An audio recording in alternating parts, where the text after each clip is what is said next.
이번 시간에는 북한군 총정치국장이자 국방위원회 부위원장인 이 황병서와 또 북한의 당 비서인 최영애, 또 북한의 대남 비서인자 통일전선부장인 김양건의 방남이 과연 어떤 의도에서 시작됐는가, 이 문제를 먼저 짚겠습니다. 크게 두 가지 의도가 있다고 생각이 됩니다. 첫째는 10월 4일 날 바로 이 아시안게임 폐막일이 14 공동선언 7돌이 되는 해입니다. 이런 시점에 맞춰가지고 북한이 이 김정은이가 이 남북 관계를 개선하고 한반도에 평화를 조성하려는 이러한 성의가 있다라는 것을 연출하기 위해서 이 김정은의 최측근 3인방을 방남시킨 것이라고 봅니다.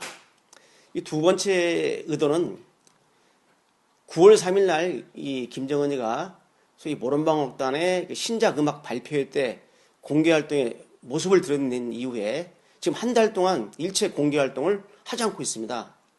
이렇게 이 김정은의 자명이 계속되다 보니까 일부 언론에서는 연금설, 북한의 정변설, 여러 가지 설들이 난무하고, 심지어는 황병사가, 총정치국장의 황병사가 김정은을 연금했다는 이러한 중국 인터넷 보도도 있었습니다. 바로 이러한 김정은을 둘러싼 이 건강기상설에 대해서 김정은의 최측근인 3인방을 이 남한으로 데려보냄으로써 바로 일거에 이 김정은이가 건재함을 과시하려는 이런 의도가 있는 것으로 생각이 됩니다. 이 두 가지 측면을 볼 때 제가 이 감지할 수 있는 것은 평소 이 김정은의 소위 정책 결정 패턴이 매우 충격적이죠. 즉흥적이고 또 충동적이고 이번과 같이 전격적입니다. 10월 3일 날 우리 정부에 통보를 하고 10월 4일 날 전격적으로 방남하는 이런 형태를 보여준 것은 바로 아버지인 김정일과는 달리 이 김정일의 본연의 패턴을 보여주는 것입니다. 자, 그렇다면 두 번째는 과연 이 황병서나 또는 최영애, 김양건이가 소위 2인자고 실세인가 하는 문제입니다. 이 문제를 정확히 짚지 않고서는 이 북한 김정은 체제를 이해할 수가 없습니다. 많은 언론에서 2인자, 실세라고 말하지만은 실제 이 정확한 표현이 아닙니다. 이 북한은 수령 절대주의 통치 체제이기 때문에 수령 이후에는 누구도 실세나 2인자가 존재할 수 없습니다. 바로 이 황병서도 언제, 지금 현재 직책으로 볼 때는 북한군 총정치국장에다가 국방위원회 부위원장에다가 또 북한군 차수에다가 이 직책만 보면은 북한 최고의 2인자라고 대접을 받고 있지만은 실제로 그런 한낱 김정은의 지시를 수행하는 허수아비일 뿐입니다. 김정은 말 한마디에 바로 언제 자기 직책이나 직위가 달아날지 모르는 거죠. 예를 들면은 이번에 황병서와 같이 따라온 이 최영애가 바로 올 4월 이전까지만 하더라도 북한군의 총정치국장이고 또 북한 국방위원회 부위원장이고 또 중앙군사위원회 부위원장이고 당의 비서고 정치국 위원이고 하는 이런 막강한 권좌에 있었지만은 총정치국장 재직 시에도 실세로 알려진 이 최영애는 자기 계급이 대장인 차수인데, 이 차수라는 건 뭐냐면 대장 후에 왕배를 의미합니다. 차수인데 김정은 말 한마디에 대장으로 강등이 됐습니다. 또 그리고 또 김정은의 지시로 다시 차수 계급을 달았거든요. 이와 같이 마찬가지로 어떠한 군부 실세가 자기 계급장을 하나 관리 못해서 계급장이 떨어졌다가 붙었다 합니까? 바로 이러한 것들이 수령 절대주의 체제에서 북한의 실세라는 사람들이 보여주는 모습입니다. 따라서 김양건이도 소위 대남비서로 오랫동안 일을 했지만은 바로 수령이라는 김정은의 지시하에서 방침하에서 하는 것이지 김정은을 뛰어넘는 대남 정책의 방침을 내놓을 수는 없는 것입니다. 그래서 정확히 말씀드리면 이번에 내려온 3인방은 김정은이의 최측근은 맞습니다. 최측근은 맞지만은 실세다, 2인자라는 표현은 적합하지 않고 북한에서는 실세나 2인자가 존재할 수 없고 오로지 수령만 존재합니다. 더 나아가서 북한에는 많은 분들이 군무 강경파, 온건파 얘기하는데 북한에는 강경파나 온건파가 존재할 수 없습니다. 오로지 수령파만 존재합니다. 수령의 방침하에서 그 하에서 약간 온건한 주장, 강경한 주장하는 것이 수령의 뜻을 넘어서는 강경한 온건한 주장하는 것은 잘못된 것입니다. 그 다음에 세 번째, 왜 북한 대표단은 그 박 대통령의 면담 주선을 거부했나 하는 문제입니다. 여기에 대해서 많은 그 말들이 많은데 간단히 말씀드리면 됐습니다. 북한에서 내려올 때 이 김정인과의 회의를 통해서 지침을 받아왔습니다. 그 지침 속에서는 남조선에 내려가서 박 대통령이 면담을 하겠다고 하더라도 받지 말라는 이미 지침을 받고 왔습니다. 그 지침을 받고 왔기 때문에 북한의 최측근이라는 바로 그 황병서나 최영애도 그 지침 안에서 움직이기 하기 때문에 거절할 수밖에 없는 것이죠. 이 통상적인 외교를 하면 그 나라를 방문했을 때 그 나라의 최고 통치권자가 대통령이 보자 볼 때 영광으로 생각하고 빨리 달려가서 만나는 것이 인간사의 도리이지만 북한에서는 수령의 지침에서 움직이기 때문에 박근혜 대통령을 만나지 말라는 지침을 받고 왔을 것으로 저는 생각합니다. 이런 점에서 보시면 되겠네요. 그러면 왜 김정은은 박 대통령이 혹시 면담 조선을 하더라도 응하지 말라고 했는가? 바로 이 젊은 김정은의 자존심입니다. 내가 아닌 누구도 만날 수 없고 또 내가 이렇게 우리 최측근 신복들이 박 대통령이 만나자고 해서 만나주는 그런 사람들이 아니라는 것을 스스로 보여주기 위한 그런 의도도 내포되어 있다고 생각이 됩니다. 그 다음 네 번째는 정말 김정은의 건강에 문제가 있는가 하는 문제입니다. 많은 분들이 이 김정은의 건강에 대해서 문제를 제기하고 있는데 그 공개 언론 보도만 보더라도 이 김정은이가 왼쪽 오른쪽 발에 관절 이 발에 문제가 있는 것은 분명합니다. 또 이것은 북한이 스스로 공개 매체를 통해서 인정을 한 내용들입니다. 자, 그럼 이걸 어떻게 봐야 되냐면 이 김정은이가 한 달 지금 지나도록 공개석상에 모습을 나타나지 않자 각종 지금 설들이 난무합니다. 그 설들의 대표적인 것은 김정은의 중퇴설입니다. 김정희가 단순한 발목 부상이 아니라 중퇴에 빠졌다는 설이 있고 그 다음에 두 번째는 북한의 정변이 발전해서 연금을 시켰다. 또 세 번째는 이미 김정은은 북한에 없다.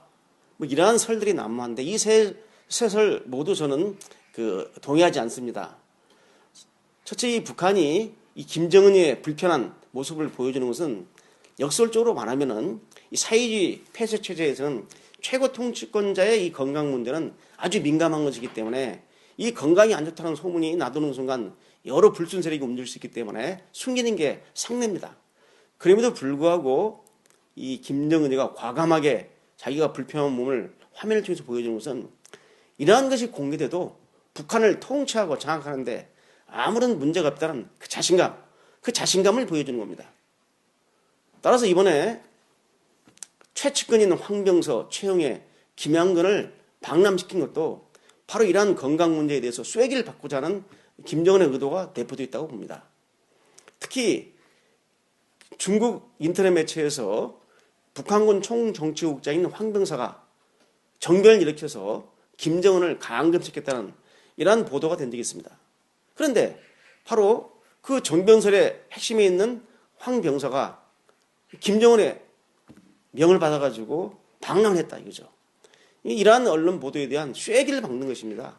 그래서 지금 김정은이가 이 다리 쪽에 상당한 문제가 있고 그렇기 때문에 장기간 공개 언론 매체에 나오지 않는 것으로 보이지, 만약에 정말 김정은이가 건강에 심각한 문제가 있다면은 간단합니다. 김정은이가 회의에 참석해서 걸어다니는 모습은 보여주지 않고 앉아서 지시하고 대담하는 이러한 모습만 보여줘도 문제가 없는데도 불구하고 그러한 조치를 취하지 않는 것은 바로 이 김정은의 자신감, 권력에 대한 자신감 때문인 것 같습니다. 제 판단으로는 10월 8일 날 이 김정일이가 자기 아버지인 김정일이가 당의 총비서로 추대된, 김일성이 집권한 다음에 총비서로 추대된 바로 그 7주년 된 해이기 때문에 그날 행사에 나오든지 아니면 10월 10일 날 북한 북한 조선노동당의 창당 기념식이기 때문에 아마 그날은 얼굴을 내밀 것으로 보입니다. 설령 이 두 행사에 김정은이가 모습을 보이지 않더라도 김정은 체제에 유고가 생겼다는 이러한 주장은 당분간은 조금 우리가 신중하게 접근할 것 같습니다. 그 다음 마지막으로입니다. 향후 남북관계가 어떻게 될 것이냐 하는 문제입니다. 많은 분들은 이번에 남북 간의 경색된 이런 상황에서 북한이 전격적으로 김정은의 최측근 3명을 갖다 방남시키는 이러한 것을 계기로 해서 남북 간의 물꼬가 트이고 또 화해와 남북 관계 개선에 대한 이러한 희망이 열릴 것이라는 이러한 전망들이 나오고 있습니다. 또 실제 10월 말에 이 남북 간의 2차 고위급 회담에 대한 그런 언질도 있었습니다. 자, 그러나 이번 3인방의 방남으로 인해서 남북 관계가 개선되고 한반도가 평행 통일로 가는 이러한 물꼬가 트인다면 얼마나 좋겠습니까? 저도 그것을 기대하지만 현실은 그렇지 않습니다. 제가 25년 동안 이 분야를 연구한 이 대남 전략의 전문가로서 단언컨대 아는데 이번 방남으로 해서 남북 간의 관계 개선이라든지 평화 통일로 가는 해빙 무드가 조성되기는 나는 이런 판단은 상당히 섣부른 판단이다. 시기상조라는 말씀을 드리고 싶습니다. 그 이유는 뭐냐면 북한이 이번에 이 3인방을 우리 대한민국으로 보내면서 바로 그 직전까지 북한 공개 언론 매체, 노동신문 등을 통해 가지고 박근혜 대통령을 악성 비방하는 괴뢰 패당이다, 괴뢰 집단이다 라고 하면서 입에 담기 어려운 중상 비방한 사실이 있습니다. 만약에 북한이 정말 진실로 남북관계를 개선하고자 이 3인방 측근을 보냈다 한다면 북한의 대남 비방 논조를 갖다가 선동 논조를 높은 단계에서 낮은 단계로 옮겨주면서 이러한 주장을 펼쳤을 때는 좀 진실성이 엿보이지만은 북한은 계속해서 최근 9월부터 지금까지의 대남 선전 논조를 보면 박근혜 대통령을 아주 강력하게 비방해 왔습니다. 특히 박 대통령의 유엔에서의 연설, 북한 인권 문제를 거론한 걸 가지고 아주 입에 담기 어려운 대남 비방을 해왔고 바로 10월 2일 날에는 조평동 성명이 나옵니다. 이 조평동은 조국평화통일위원회라는 단체인데 이 단체 위원장은 공석입니다.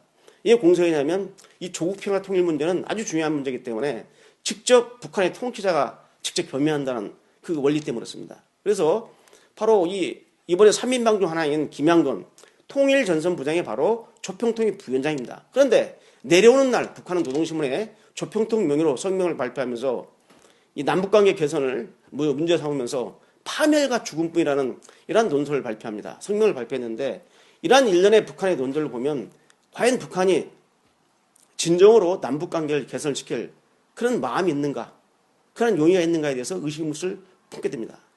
또 하나 이번 기회를 이용해서 남북 간의 일시적인 유화 무드가 조성된다 할지라도 제 판단으로는 김일성, 김정일, 김정은으로 이어지는 이 3대 세습, 바로 이 북한의 김씨 정권, 주체사상과 선군혁명사상을 바탕으로 하는 북한의 김씨 정권과는 진정한 의미에서 남북관계 개선이 될 수 없습니다.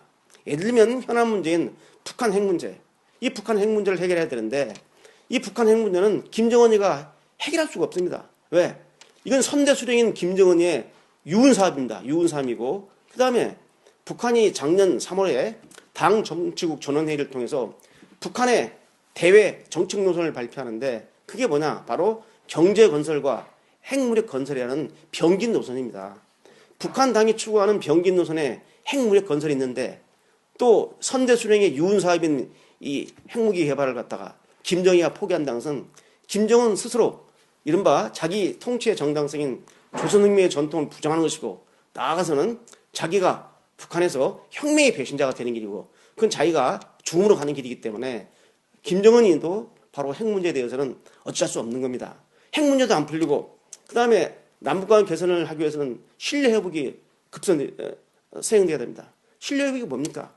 최근에 있었던 박항자 금강사 관광객 사건에 대한 사망 사건에 대한 문제, 천안함 폭침 문제, 연평도 포격대에 대한 진상규명, 사과, 재발 방지, 책임자 처벌 이러한 문제들이 논의되지 않고서는 남북관계가 진정으로 신뢰 회복을 하고 바람직한 관계로 발전할 수 없는 것이죠.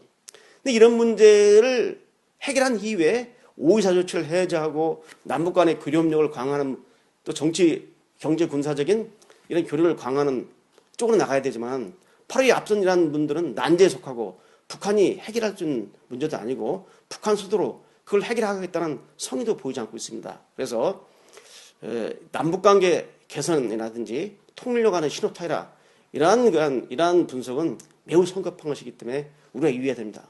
제가 하나 마지막으로 우려하는 것은 뭐냐면 이미 북한은 여러 가지 의도를 보여줬지만은 북한이 김정은의 최측근을 우리 대한민국으로 보내면서 남북관계 개선을 꾀했지만은 우리 정부가 북한이 의도한 대로 따라주지 않았을 때 북한은 바로 남북관계 파탄의 책임을 우리 정부에게 전가하면서 우리가 이렇게 열심히 노력했는데도 이 남조선 당국은 계속 북한에 적대행위한다 하면서 우리에게 남북관계 책임을 뒤집어 씌우고 그리고 대남 도발을 하면서 우리 내부에 남남 갈등을 유도시킬 것입니다.